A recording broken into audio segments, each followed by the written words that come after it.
Apa yang akan dilakukan tim medis jika alat pelindung diri benar-benar mereka tidak dapatkan? Lalu apa yang seharusnya dikerjakan oleh pemerintah? Kami akan bahasnya bersama Ketua Umum Ikatan Dokter Indonesia, Daeng Fakih, dan Wakil Ketua Komisi 9 Emmanuel Melkiades Lakalena. Selamat sore, Pak Daeng. Selamat sore. Pak Melki, selamat sore. Selamat sore, Mas. Selamat sore, Pak Daeng. Baik, Selamat sore, Pak Melki. Baik, sebelum saya ke Pak Melki, saya ke Pak Daeng terlebih dahulu. Ini pernyataan sikap sudah dikeluarkan, sebenarnya apa yang melatar belakangi pernyataan sikap bersama ini dikemukakan kepada publik? Jadi begini, di lapangan itu kawan-kawan sudah banyak yang ngeluh. Ada yang sudah mulai tertular. Memang kita nggak dapat informasi langsung dari pemerintah karena sampai sekarang kami belum bisa mengakses data yang dimiliki pemerintah. Tapi Gubernur DKI itu sudah mengumumkan lewat stafnya ada 50 petugas kesehatan yang sudah terinfeksi, ada yang ODP, ada yang dirawat PDP maupun diisolasi. Tapi di samping yang diumumkan itu sudah banyak sekali berita-berita dari bawah. Kawan-kawan kita yang sudah mulai terpapar dan sudah diistirahatkan, baik itu di karantina maupun dirawat di rumah sakit. Di Jawa Timur, saya terakhir mendapat berita dari Jawa Timur ada 9 dokter PPDS yang sudah terinfeksi oleh COVID. Sehingga ini menimbulkan keprihatinan, ditambah lagi kawan-kawan di lapangan karena keterbatasan APD sudah banyak yang memodifikasi, baik itu yang menggunakan plastik tempat sampah yang dimodifikasi jadi alat pelindung. Sebenarnya apa selama ini keluhan yang Anda dapatkan dari teman-teman tenaga medis, kemudian dokter terkait alat pelindung diri ini? Ya, tadi saya sudah jelaskan 2 hal.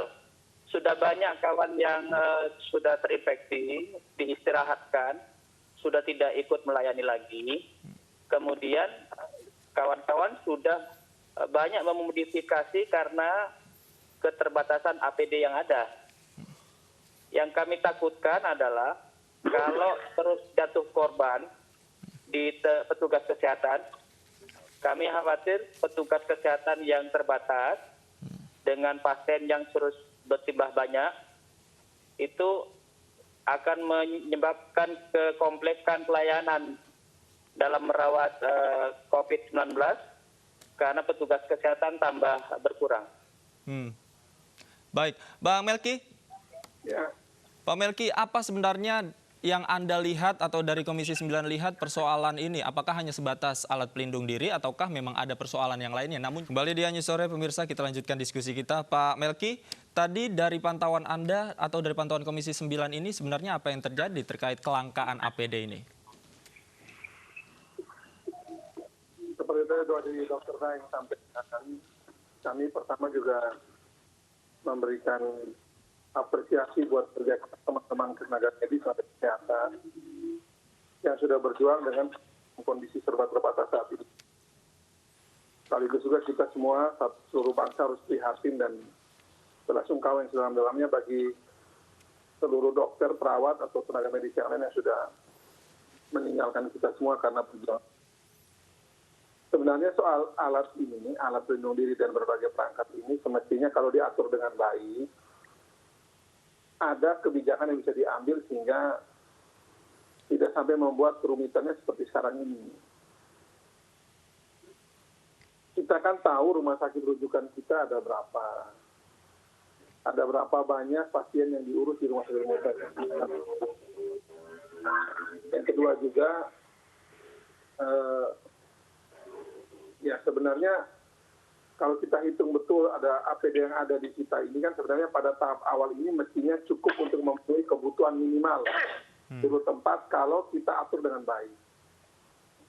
Sebagai contoh ini kami buat perhitungan ya. Yang Pak Jokowi sampaikan ini kan adalah APD adalah hasil dari negosiasi Menlu, Menteri Keuangan dan pemerintah Korea Selatan ya, dapat 105.000. Ada yang dibagi, ada yang buffer. Belum lagi yang masuk lagi dari yang dibawa oleh TNI Angkatan Udara kemarin yang dijemput di Halim. Dan juga ini ada kiriman terus-menerus berapa hari ini yang masuk terus kan. Nah, cuma kalau persoalannya alat pelindung diri ini dan berbagai kebutuhan teman-teman medis, tenaga kesehatan lapangan ini tidak diatur dengan baik, ya seperti sekarang dialami akhirnya teman-teman pantas untuk marah.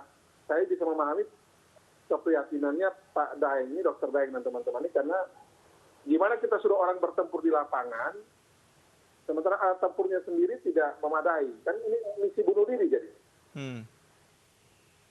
Walaupun saya tahu bahwa mereka memberikan pesan ini bukan berarti mereka mogok ya. Karena ini mereka juga sebagai manusia, juga sebagai penanggung jawab profesi, tentu teman-teman dari Ketua Umum ID dan jajarannya ini ingin memastikan semua timnya itu bertempur dalam kondisi siap. Nah, sehingga pemerintah tanpa kecuali, melalui gugus tugas yang saat ini sudah bergerak ini, kami minta betul agar mendistribusikan dengan seadil-adilnya, setepat-tepatnya, semua yang sudah masuk ini sehingga tidak menjadi persoalan yang sekarang kita lagi alami ini. Ingat bahwa musim eskalasi ini akan mulai masuk minggu depan, diperkirakan oleh banyak ahli ya. Minggu depan ini eskalasinya pasti naik tinggi minggu depan ini. Nah, kalau APD kita tidak kita betul-betul distribusikan seadil-adilnya, setepat-tepatnya, jangan kaget kalau nanti kejadian itu orang jadi takut untuk mengurus pasien COVID. Baik, saya kembali ke Dokter Daeng dulu. Terakhir, dokter, sebenarnya ketika pernyataan sikap ini disampaikan, kemudian juga imbauan kepada tenaga medis untuk tidak menangani corona jika memang APD-nya tidak dilengkapi. Terakhir, apa saja harapannya ke depan terkait APD ini?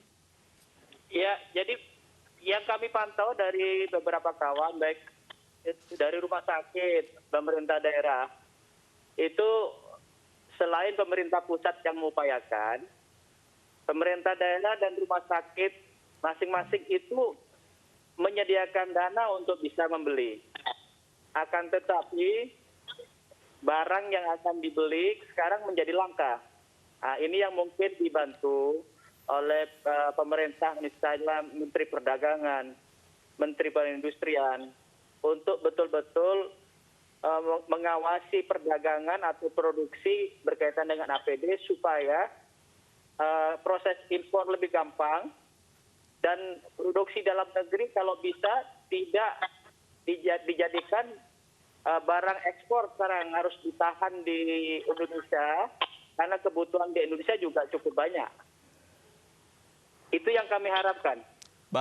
Baik, artinya kita harapkan bersama bahwa ketersediaan APD ini diprioritaskan untuk tenaga medis khususnya di dalam negeri. Kita doakan bersama sebagai garda terdepan tenaga medis juga tetap semangat menangani virus corona. Terima kasih Bapak-Bapak, selamat sore.